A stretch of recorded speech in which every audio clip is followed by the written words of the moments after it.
Assalamualaikum warahmatullahi wabarakatuh. Apa kabar sobat-sobat semuanya? Semoga kita semua dalam keadaan sehat jasmani dan rohani, tidak kurang satu apapun. Oke, kita lanjutkan saja ceritanya. Bab 2916 sampai bab 2918. Perkataan Wan Po-jun langsung membuat takut para gangster yang sedang marah tadi, sehingga mereka berkerumun dan gemetar putus asa. Pemandangan ini seperti pinguin kaisar yang berkerumun agar tetap hangat dan gemetar di tengah angin dingin Antartika yang menggigit di musim dingin. Ye Chen diam-diam merasa geli saat melihat betapa ketakutannya mereka. Geng gangster ini, yang bangga karena tidak kenal takut, suatu hari akan berubah menjadi anjing lokal ketika ketakutan. Cara terbaik menghadapi kekuatan jahat seperti Amerika Serikat adalah dengan melawan kejahatan. Jika dia biasanya menghunus pisau dan memotong, maka Anda harus mencabut pistol dan memukulnya. Jika dia mengeluarkan pistol dan memukulnya, maka Anda harus membunuh seluruh keluarganya. Dan, jangan pernah berbicara secara moral kepada mereka. Karena sebagian besar orang di industri ini tidak mengikuti moralitas. Moralitas adalah kode etik yang lebih ketat dari hukum. Semua hal yang ilegal melanggar moralitas. Tetapi tidak semua hal yang melanggar moralitas berarti ilegal. Setiap sen yang dihasilkan para gangster ini diperoleh dengan melanggar hukum. Mereka bahkan tidak peduli dengan hukum, jadi bagaimana mereka bisa peduli dengan moralitas? Oleh karena itu, cara terbaik menghadapi orang seperti itu adalah dengan menjadi lebih kejam darinya. Dan Ye Chen juga tahu bahwa pencegahannya masih jauh dari cukup bagi anggota geng ini. Jika Anda ingin menakut-nakuti mereka dari lubuk hati mereka, pertama-tama Anda harus menanamkan rasa takut yang cukup di dalam hati mereka. Tetapi untuk membangun rasa takut yang cukup, pertama-tama Anda harus membuat mereka sadar sepenuhnya akan kekuatan mereka sendiri dan tekad mereka untuk menghancurkan mereka. Biaya di muka untuk melakukan hal semacam ini terlalu tinggi. Menghabiskan begitu banyak tenaga, jika hanya digunakan untuk menundukkan sekelompok gangster New York, sungguh tidak sebanding dengan keuntungannya. Oleh karena itu, Ye Chen memanggil Wan Po-jun dan memintanya untuk membuat wajah buruk bagi orang-orang ini, yang merupakan langkah mudah. Lagi pula, dalam hal memiliki banyak saudara, siapa yang bisa menandingi Istana Wanlong? Dalam hal membunuh orang, para gangster ini bukanlah tandingannya. Apalagi mereka tidak setara di depan Istana Wanlong. Istana Wanlong mengetahui identitas mereka dan dapat menemukan mereka kapan saja dan membunuh seluruh keluarga mereka jika mereka mau. Itu tidak akan berhasil bagi mereka dimanapun mereka bersembunyi. Namun di sisi lain, apa yang bisa mereka lakukan meski mengetahui bahwa markas Istana Wanlong ada di Suriah? Anda tidak bisa datang dan membunuh Wan Po-jun begitu saja, bukan? Oleh karena itu, ketika Wan Po-jun mengucapkan kata-kata ancaman itu, semua orang di kelompok ini ketakutan. Tapi Ye Chen tidak berniat membiarkan mereka begitu saja. Dia ingin membangun otoritas absolut di hati orang-orang ini. Jadi, dia melihat sekeliling dan berkata kepada Wan Po-jun, "Po-jun, nanti kamu catat semua informasi identitas orang-orang ini dengan jelas. Lalu gunakan waktu tercepat untuk mengetahui hubungan keluarga mereka. Begitu mereka durhaka, jangan biarkan siapapun yang terkait dengan mereka pergi." Wan Po-jun segera mengangguk dan berkata, "Saya mengerti." Ye Chen menunjuk ke arah Qiang Zai di samping dan berkata kepada Wan Po-jun, "Juga, mulai sekarang, jika terjadi sesuatu pada Qiang Zai, apakah itu bencana alam atau bencana akibat ulah manusia, kamu akan membunuh semua orang ini dan bahkan tidak satu pun dari mereka. Simpan." Ketika semua orang mendengar ini, mereka tidak bisa menahan diri sama sekali. Mereka terus mendengus, seolah-olah mereka sangat keberatan dengan keputusan ini. Melihat ini, Ye Chen berkata kepada Wan Po-jun, "Karena kita semua mendiskusikan hal ini bersama-sama, kita harus membiarkan mereka berbicara. Ayo, keluarkan hal-hal itu dari mulut mereka, dan mari kita dengarkan pendapat mereka." Wan Po-jun mengangguk. dan segera melangkah maju bersama anak buahnya untuk mengeluarkan semua benda yang ada di mulut orang-orang tersebut. Pada saat ini, seorang bos geng gemetar dan berseru, ini tidak adil. Jika kita tidak membunuhnya dan dia mengalami kecelakaan, mengapa dia membunuh kita? Ketika yang lain mendengar seseorang mengutarakan perasaannya, mereka segera mengangguk setuju dan berteriak, ya, ini tidak adil. Ye Chen tersenyum dan bertanya, apa aku tidak salah dengar? Dunia bawah tanah New York kita adalah tempat yang adil, bukan? Melihat perkataannya digaungkan oleh semua orang, pria itu mengumpulkan keberanian dan berkata, Anda meminta kami pergi ke Suriah dan menyerahkan 75% keuntungannya kepada geng Tiongkok. Kami bisa melakukan ini, tetapi Anda tidak bisa. Hidup dan mati orang lain terikat secara paksa dengan hidup dan mati kita, jika kita bekerja sama secara aktif. Dan pada akhirnya, karena alasannya sendiri, kita harus dikuburkan bersama. Bukankah itu terlalu tidak adil bagi kita? Ye Chen mengangguk, kamu ingin bersikap adil, kan? Pihak lain mengangguk dengan berat, ya, saya ingin keadilan. Ye Chen tersenyum dan berkata, periksa lagi. Apakah kamu yakin tidak menerima lamaranku, tetapi ingin bersikap adil? Pria itu berkata tanpa berpikir, saya yakin. Ye Chen tersenyum dan berkata, oke, mari kita bicara tentang keadilan. Pertama, beritahu saya siapa nama Anda dan Anda termasuk geng mana. Pria itu berkata, nama saya Todd Gilbert, pemimpin Desperados. Ye Chen tersenyum dan berkata, Desperado, nama yang bagus. Setelah mengatakan itu, dia berkata kepada Wan Pojun, karena Todd Gilberto ini menyukai keadilan, maka mari kita bawa dia ke Suriah dulu. Lalu kirim seseorang untuk mengetahui semua latar belakangnya untukku. Kamu perlu tahu apakah dia pernah melakukannya apapun yang tidak adil kepada orang lain dalam hidupnya. Bahkan jika dia hanya mengandalkan menjadi bos penjahat dan keluar tanpa membayar parkir, membeli semangka, atau pergi ke restoran tanpa membayar, Anda tetap harus membayar.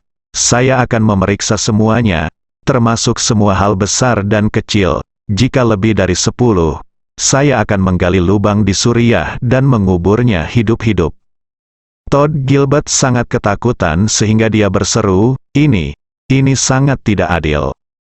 Sebelum dia sempat mengucapkan kata adil, dia menelannya kembali. Dia tahu akan sangat tidak adil jika dia masih membuka mulut untuk mengatakan itu tidak adil saat ini. Jadi dia hanya bisa berkata dengan marah, Pak, jika ini yang Anda maksud dengan keadilan, maka saya menyerah. Ye Chen bertanya balik, apakah kamu tidak menginginkan keadilan? Jika kamu menginginkan keadilan dariku, maka aku juga menginginkan keadilan darimu bagi mereka yang telah diperlakukan tidak adil olehmu. Mengapa kamu menyerah?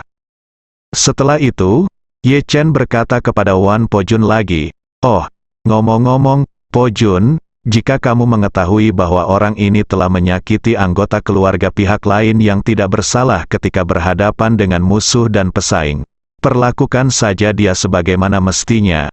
Jika dia membunuh istrinya, kami akan membunuhnya, dan jika dia membunuh putranya, kami akan membunuh putranya juga. Lagi pula, ini yang dia minta, jadi kita harus memperhatikan keadilan mutlak. Wan Pojun langsung berkata, jangan khawatir Tuan Ye, bawahan saya pasti akan memeriksa semuanya. Ketika Todd Gilbert mendengar ini, seluruh wajahnya menjadi pucat, dan otot-otot di wajah serta anggota tubuhnya berdebar kencang terlihat dengan mata telanjang. Salah satu penguin kaisar, yang bergabung dengan kelompok untuk menghangatkan diri berseru, Tuan, bajingan ini menculik putra teman saya bertahun-tahun yang lalu untuk mencuri barang-barangnya. Teman saya memberikan barang-barang itu kepada bajingan ini. Tapi bajingan ini membunuh temanku dan putranya. Banyak orang yang hadir mengetahui hal ini. Ye Chen mengangguk dan memuji, kamu melakukan pekerjaan dengan baik. Apakah kamu bos atau orang kedua di gengmu? Pria itu dengan cepat berkata, saya anak kedua. Ye Chen berkata kepada Qiang Zai di sampingnya, Qiang Zai, Ingat, setelah masalah ini diverifikasi, kamu dapat menghapus 75% dari gengnya dan hanya menagihnya 70%. Qiang Zai berkata dengan cepat, "Baik Tuan Ye, saya sudah menuliskannya." Pria itu langsung gembira dan menurunkan harga sebesar 5% hanya dalam satu kalimat, yang setara dengan pendapatan bulanan geng tersebut sebesar jutaan dolar, yang jumlahnya tidak sedikit. Pada saat ini, orang lain di antara kerumunan itu berkata, "Tuan, saya ingin melaporkan Gilberto, 10 tahun yang lalu, untuk memaksa seorang pelacur Aljazair menghasilkan uang untuknya. Dia secara pribadi membunuh salah satu dari 2 anak pelacur itu. Pada saat itu, anak itu baru berusia 5 tahun. Ye Chen mengangguk, "Oke, saya akan memberi Anda diskon 4% setelah verifikasi." Orang lain di antara kerumunan itu berkata, "Saya ingin melaporkannya juga." Tahun lalu, untuk mencuri bisnis klub malam, Gilbert memimpin anak buahnya untuk membunuh istri pemilik klub malam secara bergantian. Ye Chen berkata, "Oke, saya akan memberi Anda diskon 3% setelah verifikasi." Yang lain menyadari bahwa diskonnya semakin kecil, dan semua ingin melaporkannya. Namun, Ye Chen mengulurkan tangannya untuk memberi isyarat agar semua orang diam, dan menoleh untuk melihat Todd Gilberto yang berwajah pucat. Apakah yang mereka katakan benar? Todd Gilbert benar-benar ketakutan, dan tanpa sadar dia menangis. "Saya salah. Tuan, saya benar-benar salah, saya tidak ingin ada keadilan. Apapun yang Anda katakan adalah apa yang Anda katakan. Anak saya hanya sebagai orang dewasa. Tolong bersikap mulia dan biarkan dia pergi." Ye Chen mendecakkan bibirnya dan berkata dengan malu, "Kamu mempersulitku. Lagi pula, aku memberimu lamaranku, tetapi kamu tidak mau menerimanya. Agar adil, kamu sendiri yang mengusulkannya. Kamu tidak bisa melakukannya itu di depan banyak orang." Wajah seseorang seperti menarik kembali kata-katanya, "Kan?" Todd Gilbert menamparkan dirinya sendiri 7 atau 8 kali dan menangis. "Ini semua salahku. Ini semua salahku. Mulai sekarang, apapun yang kamu katakan, aku akan menerimanya tanpa syarat." Ye Chen melambaikan tangannya, "Kamu bilang kamu menginginkan keadilan, dan aku membuat pengecualian untuk memberimu keadilan, tapi kamu tidak mengatakan apa-apa lagi. Kamu tidak hanya mengingkari kata-katamu, kamu juga membuang-buang waktu dan energiku. Jika mereka semua belajar darimu, setiap hari semua orang mengajukan rencana yang mereka inginkan, lalu semua orang harus menunggu saya memberikan rencana lain lalu menyesalinya seperti Anda. Lalu apakah saya masih perlu memimpin tim ini? Bagaimana saya bisa menyia-nyiakannya? Banyak waktu untukmu, di tubuhmu." Todd Gilbert gemetar dan berlutut di tanah. Meskipun tangannya diikat ke belakang, dia tetap bersujud dengan sekuat tenaga dan memohon, "Saya benar-benar tahu bahwa saya salah, tolong lihat saya. Ini adalah pelanggaran pertama saya. Tolong ampuni aku kali ini." Ye Chen melambaikan tangannya, "Tidak mungkin, aku akan memberimu 2 pilihan. Yang pertama adalah seperti yang kamu katakan, kami akan mengambil jalan yang adil. Tapi aku tidak tahu apakah keluargamu cukup. Lagi pula, kamu punya melakukan banyak hal jahat. Kami benar-benar perlu menyelidikinya dengan hati-hati. Jika Anda melanjutkan, saya masih tidak tahu berapa banyak nyawa yang harus Anda bayar. Jadi saya akan memberi Anda 1 pilihan lagi. Jika Anda mati hari ini untuk meminta maaf, setelah Anda mati, aku bisa melepaskan hal-hal yang telah kamu lakukan." Nada suara Ye Chen tegas dan dingin, dan kata-katanya penuh makna dingin, yang membuat semua orang yang hadir merasa mati rasa, dan bahkan membuat Todd Gilbert sangat ketakutan. Todd Gilbert secara alami tidak ingin mati. Dia juga tidak ingin keluarganya dibunuh seperti anggota keluarga orang lain yang telah dia bunuh. Untuk sesaat, dia sangat kesal dan meminta apa yang disebut keadilan pada Ye Chen, yang menjadinya hal yang paling disesalkan dan paling bodoh yang pernah saya lakukan dalam hidup saya. Dengan air mata mengalir di wajahnya, dia berlutut dan terus membungkuk dan bersujud dengan tangannya, berdoa memohon pengampunan Ye Chen. tetapi Ye Chen tidak memberinya kesempatan sama sekali. Melihat dia tidak berbicara, Ye Chen berkata, "Karena kamu tidak memilihnya sendiri, maka aku akan memilihkannya untukmu." Setelah itu, dia membuka mulutnya dan berkata kepada Wan Po Jun di sebelahnya, "Lanjutkan ke yang pertama seperti yang baru saja saya katakan. Selidiki dengan cermat sebelum melakukannya. Ingatlah untuk mengambil video saat Anda melakukannya, dan tunjukkan padanya untuk diambil. Lihat baik-baik, lihat apa artinya memperlakukan orang lain dengan caranya sendiri. Orang ini telah membunuh begitu banyak orang, dan dia tidak kebal. Setelah keluarganya hampir ditangani, kita dapat mengirim dia dalam perjalanan." Wan Po Jun segera mengangguk dan berkata, "Jangan khawatir Tuan Ye, bawahan saya pasti akan mengurusnya." Begitu Todd Gilbert mendengar bahwa meskipun kerabatnya dibunuh, dia akan tetap mati, emosinya benar-benar hancur. Meskipun dia penakut dan takut mati, dia tetap mengertakkan gigi dan berkata, Aku memilih yang kedua. Sekarang setelah semuanya mencapai titik tertentu, lebih baik seseorang mati sendirian daripada keluarganya dikuburkan bersamanya pada saat yang bersamaan." Todd Gilbert masih bisa membedakan antara 1 dan N+1. Saat ini, dia hanya bisa mengorbankan dirinya untuk menyelamatkan keluarganya.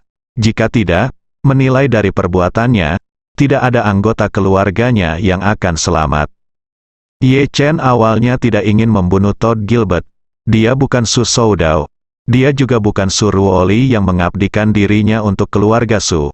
Karena Todd Gilbert memilih yang kedua, dia akan membantunya, dan juga memberikan orang-orang ini sebuah pengingat untuk menyadari akibat dari pengkhianatan dan perlawanan. Jadi, dia menunjuk ke kipas langit-langit di atap dan berkata kepada Todd Gilbert, "Saya akan meminta seseorang menyiapkan tali untuk Anda. Anda bisa memotongnya sendiri." Setelah itu, dia memberi isyarat kepada Qiang Zai, yang segera menemukan tali nilon yang sangat kuat dari dapur di lantai bawah.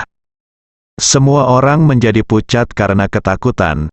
Tidak ada yang menyangka Ye Chen akan membiarkan Todd Gilbert bunuh diri di sini.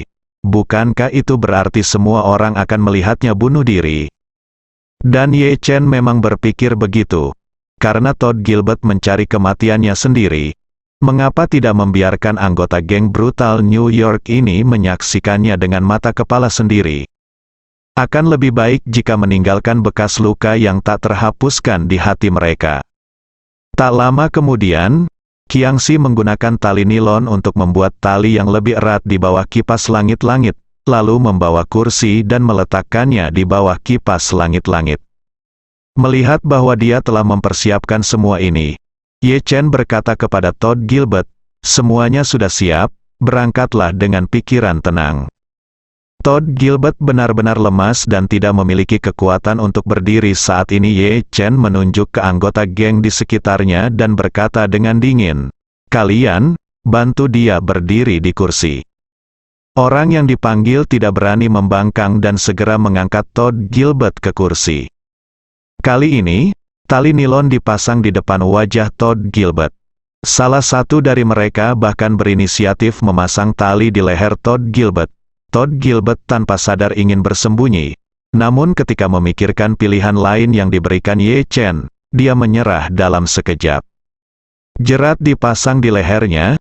Ye Chen menatapnya dan bertanya, "Apakah kamu ingin menendang kursi itu sendiri, atau membiarkan orang lain membantu?" Todd Gilbert tahu bahwa dia pasti akan mati. Jadi dia menangis dan berkata, "Tuan Ye, tolong bantu saya." Ye Chen menggelengkan kepalanya, tidak menyembunyikan sindirannya, dan berkata dengan nada menghina, "Kamu tidak layak aku membunuhmu dengan tanganku sendiri." Setelah itu, dia melihat ke arah pria parubaya yang datang bersama Todd Gilbert sebelumnya dan berkata dengan tenang, "Kamu seharusnya menjadi orang kedua yang memimpin orang-orang yang putus asa, kan?" Pria itu mengangguk dengan cepat, dan berkata dengan hormat dan penuh perhatian, "Halo, Tuan Ye, nama saya Angel Bloom, dan saya orang kedua di komando orang-orang yang putus asa."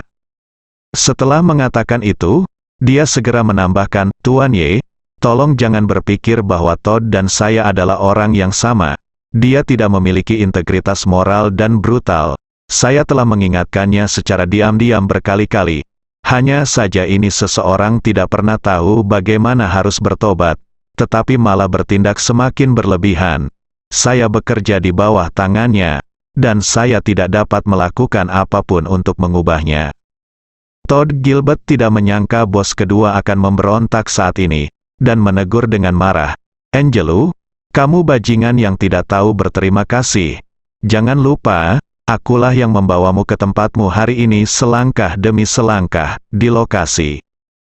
Angelo mengangguk dan berkata, "Ya, Andalah yang mempromosikan saya, tetapi ini tidak dapat menutupi fakta bahwa Anda membunuh orang yang tidak bersalah tanpa pandang bulu dan melanggar aturan geng. Semua orang di seluruh geng memiliki pendapat tentang Anda. Tetapi Anda selalu punya aku hanya tidak tahu, ketika orang-orang tak bersalah itu mati di tanganmu. Kamu seharusnya mengira akan ada hari di mana semua orang akan mengkhianati kerabat mereka." Ye Chen memandang Angelo, menunjuk ke Todd Gilbert yang berdiri di kursi, dan berkata dengan tenang, "Mulai sekarang, Anda akan menjadi orang yang bertanggung jawab atas orang-orang yang putus asa. Sebagai mantan bos, Andalah yang akan mengirimnya pergi. Ayo berangkat."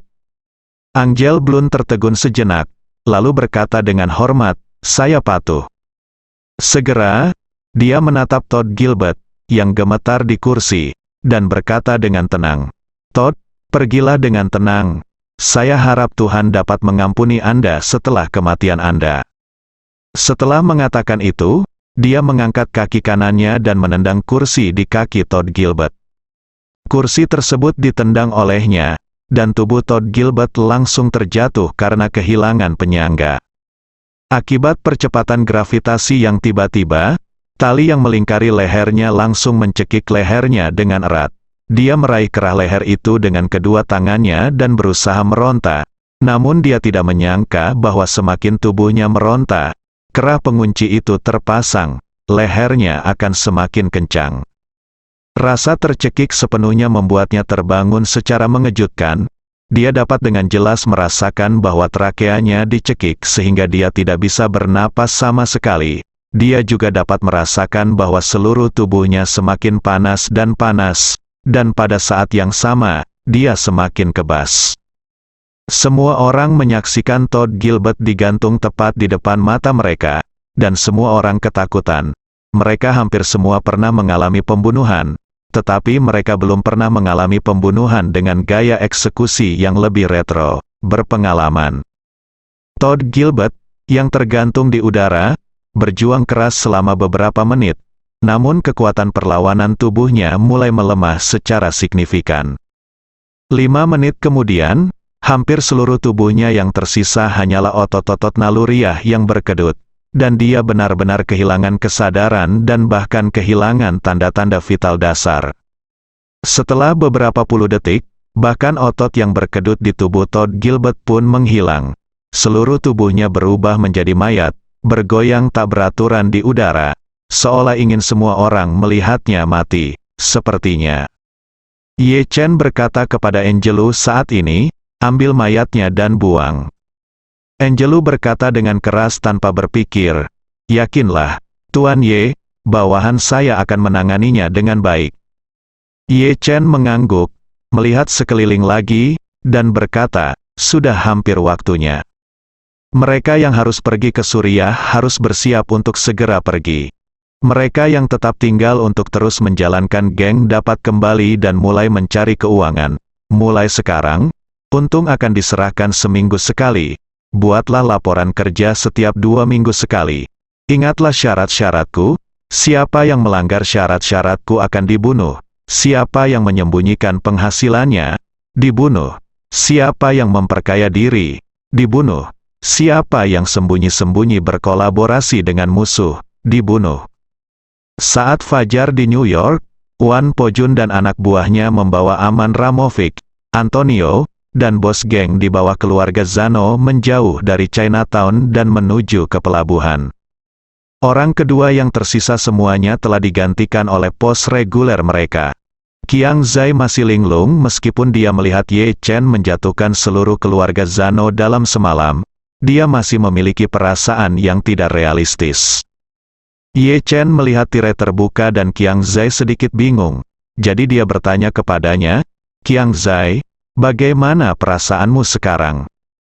Qiang Zai kembali sadar, menggaruk kepalanya dan berkata, "Tuan Ye, saya merasa sedikit tidak bisa dipercaya."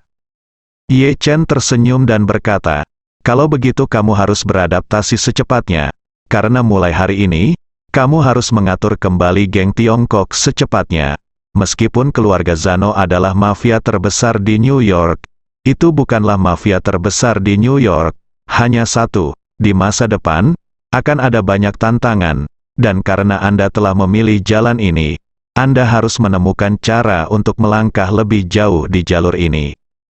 Qiang Zai mengangguk dengan sungguh-sungguh dan berkata dengan hormat, "Tuan Ye, mulai sekarang, geng Tiongkok akan menemukan cara untuk menghidupi diri mereka sendiri. Saya akan menyerahkan keuntungan yang diserahkan oleh geng-geng itu kepada Anda setiap bulan." Ye Chen melambaikan tangannya, "Sebagian besar uang mereka diperoleh dengan menindas orang biasa. Jika saya menindas mereka dan menyerahkan uang ini ke tangan saya, maka tidak akan ada perbedaan antara saya dan mereka." Saat dia mengatakan itu, Ye Chen tersenyum dan berkata, "Paman Zong menganggapmu sebagai separuh putranya, dan kamu dan aku kenal. Karena kamu telah memilih untuk mengambil jalan ini, kamu dapat menyimpan uang ini dengan aman. Jika kamu ambisius, gunakan uang ini untuk menumbuhkan geng Tionghoa, dan kemudian membuka jalan bagi diri Anda sendiri terlebih dahulu. Dengan begitu, ketika Anda sudah tua, Anda bisa menjadi pengusaha terkenal, atau sekadar mencalonkan diri sebagai anggota parlemen. Jika Anda ambisius dan menghemat lebih banyak uang, Anda akan memiliki cukup makanan dan pakaian dalam hidup Anda." Qiang Zai berkata dengan tegas, "Jangan khawatir, Tuan Ye, karena saya telah memilih jalan ini, saya pasti akan berusaha sekuat tenaga." Ye Chen mengangguk dan berkata, "Tapi ingat, Qiang Si, meskipun geng-geng di bawah keluarga Zhao ini tidak berani melakukan apapun padamu, itu tidak berarti kamu tidak memiliki lawan lain di New York dan Amerika Serikat, dan aku hanya izinkan aku membantu kamu kali ini. Jika suatu hari lawan yang lebih kuat muncul di New York dan ingin mengambil nyawamu, kamu hanya bisa mengalahkan lawan itu sendirian, mengerti?" Qiang Zai berkata dengan sungguh-sungguh, "Jangan khawatir, Tuan Ye, saya mengerti." Ye Chen memandang Ni Dawei, mantan bos geng Tiongkok, dan berkata, "Tuan Ni." Tubuh Ni Dawei gemetar dan dia berkata dengan hormat, "Tuan Ye, apa perintah Anda?" Ye Chen berkata, "Anda orang Tionghoa, anggota geng Tionghoa, dan Anda tinggal di Chinatown. Di sini, Anda mewakili semua orang Tionghoa yang mencari nafkah di Chinatown. Oleh karena itu, Anda tidak boleh menjadi pengecut lagi di Chinatown.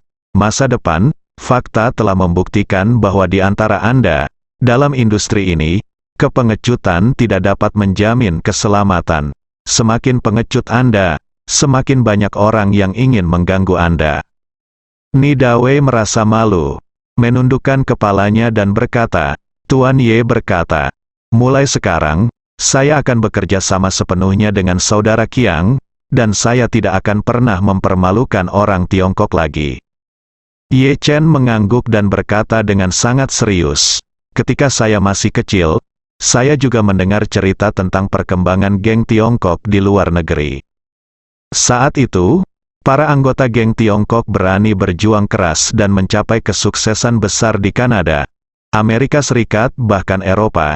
Memang fondasinya kecil, tapi saya tidak menyangka di abad 21, geng-geng Tionghoa di berbagai tempat menurun drastis. Banyak yang menghilang, dan selebihnya hanya bisa bertahan di berbagai jalanan Tiongkok. Apakah kamu tahu kenapa?" Ni Dawei berkata dengan canggung, "Selama bertahun-tahun, Eropa dan Amerika Serikat memang menjadi semakin agresif dalam menindak geng, dan tingkat persatuan di antara rekan senegaranya di luar negeri memang lebih buruk daripada Korea dan Vietnam. jadi itu memang secara keseluruhan jauh lebih sulit. Ye Chen melambaikan tangannya dan berkata dengan serius, "Apa yang Anda katakan hanyalah alasan. Menurut pendapat saya, alasan mengapa geng Tionghoa perantauan menurun dengan cepat adalah karena mereka kehilangan darah." Saat dia berbicara, Ye Chen melanjutkan, banyak anggota geng Tiongkok di abad terakhir datang dari medan perang. Setelah meninggalkan medan perang dan meninggalkan tentara, beberapa orang ingin melihat dunia luar. Jadi mereka melakukan perjalanan melintasi lautan untuk datang di sini untuk mencari nafkah. Saat itu, orang-orang yang datang ke Eropa dan Amerika harus naik sampan untuk menghindari kematian, sehingga mereka tidak takut mati, apalagi orang Amerika, Italia, Meksiko, dan Aljazair di Amerika Serikat.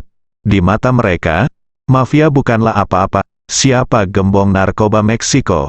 Ketika mereka nyaris lolos dari kematian dan berdiri di tanah ini, hidup mereka hanya memiliki 8 kata, meremehkan hidup dan mati. Dan lakukan jika Anda tidak menerimanya, dia.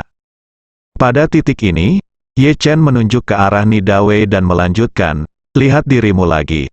Yang disebut generasi Tionghoa kedua dan ketiga ini, kamu telah lama kehilangan darah orang tuamu. Banyak dari kamu bahkan lahir di Amerika Serikat dan tidak harus melakukan perjalanan melintasi lautan. Anda baru saja mendapatkan paspor AS, dan kemudian tumbuh dengan meminum susu, minuman bersoda, dan makan hamburger serta sereal.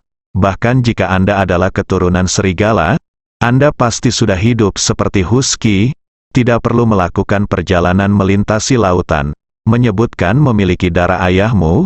Sekarang izinkan kamu mengambil sampan yang sama yang biasa digunakan ayahmu untuk bepergian dan mengikuti rute mereka lagi. Kakimu akan menjadi lemah bahkan sebelum kamu naik ke perahu. Nidawei membenamkan kepalanya lebih dalam. Dia tahu bahwa Ye Chen mengatakan yang sebenarnya. Saya pikir saat itu, ayahnya ikut serta dalam perang Barat Daya. Atasan lamanya datang ke Amerika Utara sebelum dia. Setelah menghasilkan sejumlah uang, dia mengundangnya datang ke Amerika Serikat untuk mencari uang.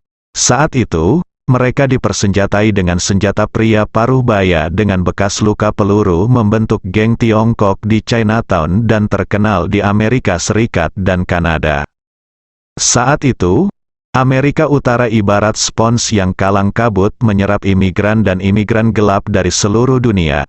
Geng-geng yang dibentuk oleh berbagai suku bermunculan seperti jamur setelah hujan. Di New York City saja, tak kurang dari 1000 geng ada, besar dan kecil melihat ke seluruh Amerika Serikat, puluhan ribu geng. Namun, geng Tionghoa pada masa itu yang baru saja tiba mampu berjuang keluar dari puluhan ribu geng dengan mengandalkan darah di tulang mereka. Namun di generasi Nidawei, semangat pertumpahan darah tersebut sudah hampir hilang, sehingga geng Tionghoa terus kalah dalam berbagai perebutan geng, terus mundur, dan terus menyusut. Awalnya saya dengan naif mengira setidaknya masih ada kubu Chinatown. Tapi siapa yang tahu, bisa dibayangkan bahwa kekuatan musuh sudah lama luar biasa, dan beberapa upaya berisiko berhasil mengalahkan mereka. Saat ini, Nidawei sangat malu. Mengingat ketika ayah saya masih hidup, dia tidak pernah menundukkan kepalanya kepada siapapun. Tetapi jika sampai pada saya, meskipun saya mewarisi warisan yang ditinggalkannya, di tangan saya sendiri, warisan ini dengan cepat dihancurkan. Memikirkan hal ini, dia berkata kepada Ye Chen dengan mata merah, Tuan Ye, saya, Nidawei, bersumpah kepada Anda bahwa saya pasti akan mengembalikan semangat berdarah geng Tiongkok. Ye Chen mengangguk sedikit, berdiri, meregangkan tubuh, dan berkata, saya sudah mengatakan apa yang perlu dikatakan, jadi saya tidak akan menunda di sini lebih lama lagi. Mulai sekarang, Anda harus menjaga diri sendiri. Jika Anda menemui masalah di masa depan, kamu hanya bisa mengandalkan dirimu sendiri. Keduanya mengangguk, dan Ye Chen terus berbicara. Ngomong-ngomong, ada satu hal lagi. Meskipun geng adalah hal biasa di Amerika Serikat, Anda tetap harus menggunakan prinsip moral dunia untuk menahan diri dan selalu melawan yang kuat. Jangan menindas yang lemah, menindas yang dominan, apalagi merugikan dunia. Jika suatu saat kalian berdua seperti orang-orang itu dan penuh kejahatan, saya akan datang ke Amerika lagi untuk membunuh kalian dengan tangan saya sendiri, bersambung.